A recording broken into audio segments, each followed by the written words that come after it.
How's it going, everybody? So, I know it's been quite a while since I posted a video up, and I'm sure a lot of you are kind of wondering, what's going on with the third gen Camaro project. A couple of the other projects I've started, like the OBS Chevy and the 2001 Camaro that's behind me. And I'm gonna have some videos coming out real soon, pretty much updating where everything's at and getting to that. And hopefully now that it's summer, I'm gonna be able to start getting a lot more videos out to you guys. But today I wanted to do a video talking about something that really kind of just made me mad. I mean, there's no reason something like this should happen. So I'm gonna bring you in a little closer and we're gonna talk about these filters here and what the problem was. Okay, so the problem I had here is, I guess I should back up a little bit. So I got this filter set here, which is, there we go, turn everything around. So I got this filter set here off of Amazon, and it's for my 2016 Dodge Ram 2500 with the 6.7 Cummins in it. Well, the reason I got this was, if I was to get all these filters from my local, Dodge Ram dealership, I'd be looking at about $250, almost $300 when I walked out of the door, just for my 2 fuel filters and oil filter. So I go on Amazon and I find all 3 for $100. All, it's supposed to be all 100% certified Mopar boxes, actual Mopar part numbers, all the stuff has the Mopar logo and all the other stuff here. But one major issue. So here's my original one, which I did get from a local, Mopar dealer, and it worked great. No issues. Here is the first filter I got in from Amazon. And when I installed this filter, somewhere around this seal here, they didn't quite crimp it right. So as soon as I go to turn it on and the fuel pressure starts to build, I'd have fuel squirting out of the side where this crimp is. So obviously no good.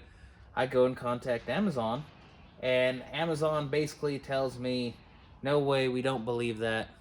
And it took probably 2 hours of being on the phone with them before they had actually give us a replacement. So we finally got the replacement, and they sent us this pack here. This is the replacement. This one here was the first one I got, just minus the oil filter. So they sent us the replacement, and I get this filter. So I put this one in, you put your water sensor on here, install it, turn the key on, builds pressure, no issue, there's no leak. Well, then I go to start the truck, and there's no pressure. So after that, I was like, okay, so I go to start diagnosing. And basically what I come to find out is that the fuel filter on the engine side is not getting fuel. Assuming it's an air leak, I go and open up the valve and stuff like that to try to, be able to get the air out. Still no pressure builds. So I go to crack the fuel filter here on the chassis side, just cracking enough to where the air could come out through the seal here.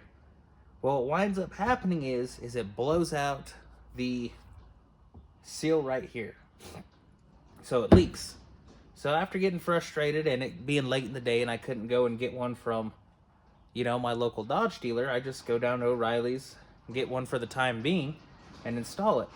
Install that filter, no issues, truck starts right up. So whatever was wrong with this filter, when the fuel was coming in, it wouldn't come back out and go into the lines. So no idea what's going on here, but fuel would come in and it wouldn't come out. So that is 2 filters, both saying they're Mopar, from Amazon, and neither of them would work. 2 separate issues, but neither of them worked. I go and get one from O'Reilly's, 0 issues.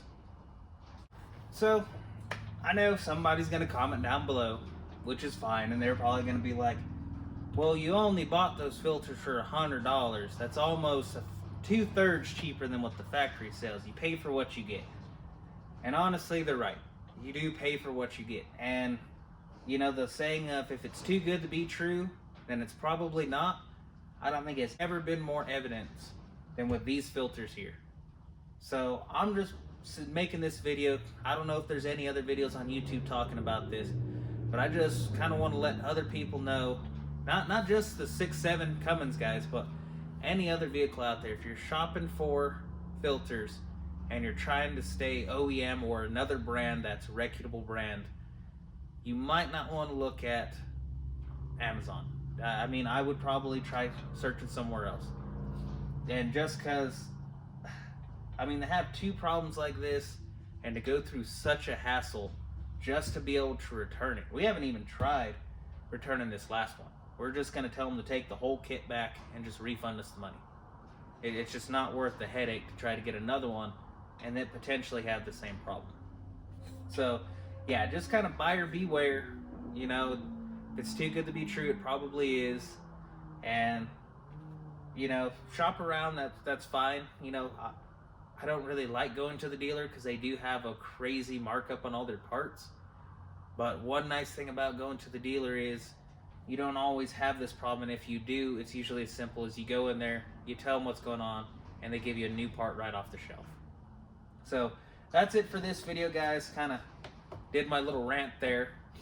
But we'll definitely be having more videos coming up soon with the 3rd gen Camaro, the 2001 Camaro, and then possibly, well, and then we're going to also have some stuff coming up with the red OBS GMC, but possibly even doing a video on a Corvette here soon.